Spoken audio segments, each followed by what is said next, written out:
नमस्ते बच्चों। एकांकी संचय के पाठ क्रमांक 6 अर्थात दीपदान को लेकर मैं आपके सामने प्रस्तुत हूँ, जिसके लेखक है डॉक्टर राम कुमार वर्मा।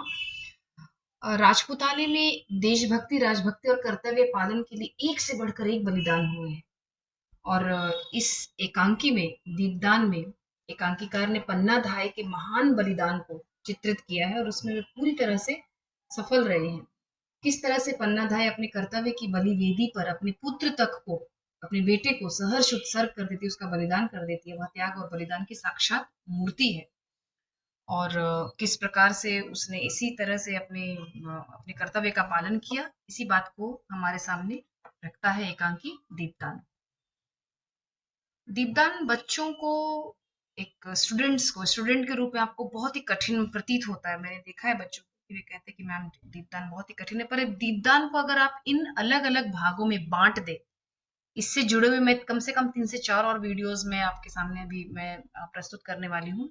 एक के बाद एक मैं वीडियो बनाऊंगी और अपलोड करूंगी, तो ये आपको बहुत ही आसान प्रतीत होगा। तो इसे अगर आप कुछ भागों में बांट दे, तो दीपदान में जो एक कैरेक्टर है वो है पन्नाधाई। पन्नाधाई सभी भागों में एक किरदार के रूप में है। दीपदान के जितने भी भाग हैं उसमें सभी भागों में पन्ना एक कैरेक्टर के रूप में है। उसके अलावा अगर हम पाते हैं कि पन्ना के साथ कौन कौन है, अगर हम ये याद रखें, इस क्रम को, इस ऑर्डर को अगर हम याद रखें, तो इसे याद रख पाना आपके लिए बाएं हाथ का खेल है।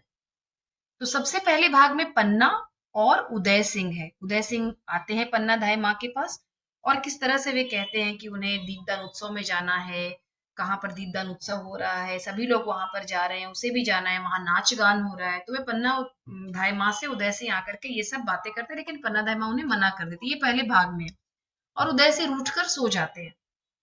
इसके दूसरे भाग में सोना आती है पन्ना धाय माँ के पास। तो दूसरे भाग में पन्ना और सोना है। सोना बहुत ही, यहाँ पर सोना को एक बहुत ही घमंडी किरदार के रूप में प्रस्तुत किया गया है और जो दूसरे के बहकावे में आकर के, बनवीर के बहकावे में आकर के किस तरह से पन्ना को और उदय सिंह को दीपदान उत्सव में ले जाने की चेष्टा कर रही है, यह बात दूसरे भाग में दर्शाने की कोशिश की गई। और पन्ना ने अपनी बातों से सोना को कैसे सही रास्ते पर लाने की कोशिश की है, उसके जहर को कैसे खींच लिया है पन्ना ने अपनी बातों को, यह दूसरे भाग में प्रस्तुत करने की कोशिश की गई और लेखक पूरी तरह से इसमें सफल रहे।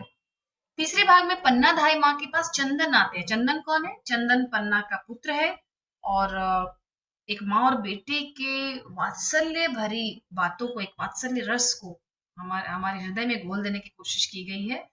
और उसके बाद चौथे भाग में पन्ना और सामली है।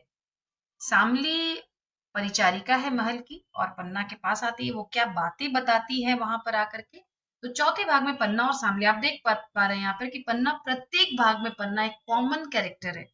और उसके बाद पहले भाग में उदय सिंह, दूसरे भाग में सोना, तीसरे में चंदन, चौथे में सामली। इस क्रम में, इस ऑर्डर में आप याद रखिए उसे। तो सामली ही वह किरदार है जो सारी बातों को सजग और सतर्क होकर के सारी बातों को पन्ना को बताती है और पन्ना फिर तुरंत फैसला लेती है, निश्चय करती है कि कैसे करना है, क्या करना है, कैसे जान बचानी है, उदय को कैसे बचाना है मुझे। उसके बाद वाले पांचवें भाग में पन्ना और सामली तो है ही, वहां पर कीरत आता है। कीरत बारी है, उसका काम है जूठी पत्तलों को शाम के समय ले जाना, वहां से महल से ले जाना, यह काम कीरत का है। तो कीरत कैसे इस योजना में पन्ना का हाथ बटाता है, पन्ना का साथ देता है और अपने आप को भी वह उतना ही वफादार सिद्ध करता है कि एक तिनका भी, तिनका कहने का अर्थ है कि छोटा सा, अदना सा उस महल का जो सेवक है, वह कैसे जरूरत पड़ने पर अपने आप को महान साबित कर सकता है, तो वो कीरत है। और इसके बाद हम पाते हैं कि वापस पन्ना और सामली यहाँ पर इसमें रह जाते हैं और सामली पन्ना से कुछ बातें कहती है, जिसे सुन करके पन्ना के पैरों तले जमीन खिसक जाती है और पन्ना जो बात कहती है सामली उसे और नहीं सुन सकती। ये सब बातें मैं एक एक करके आपको बताऊंगी अगले अपने सारे वीडियोस में। और अंतिम भाग में यहाँ पर बनवीर आता है। सातवें और अंतिम भाग में यहाँ पर बनवीर आता है और बनवीर कैसे पन्ना से कहता है कि तुम मुझे, अब मतलब अपने दीपक का, तुमने अपने दीपक का दान कर दिया, अब मुझे भी एक और दीपक का दान करना है। तो इस तरह से बनवीर यहाँ पर पन्ना को पहले तो वह पन्ना को खरीदने की कोशिश करता है, उसे लालच देता है, लेकिन पन्ना जब नहीं मानती है तो उसे डराता है, धमकाता है, लेकिन अंत में वह पन्ना के पुत्र चंदन की यहाँ पर जान ले लेता है। तो प्रतीक्षा कीजिए मेरे अगले कम से कम 3 से 4 वीडियोस का। मैं एमसीक्यू के माध्यम से भी आपको समझाऊंगी, मैं सब्जेक्टिव ऑब्जेक्टिव दोनों तरीकों से आपको इस वीडियो को मैं मतलब इस चैप्टर को मैं समझाने की कोशिश करूंगी। एक छोटा सा सारांश मैंने यहाँ पर इस चैप्टर का मैं सिर्फ पढ़ रही हूँ, सारांश को ध्यान से सुनिए।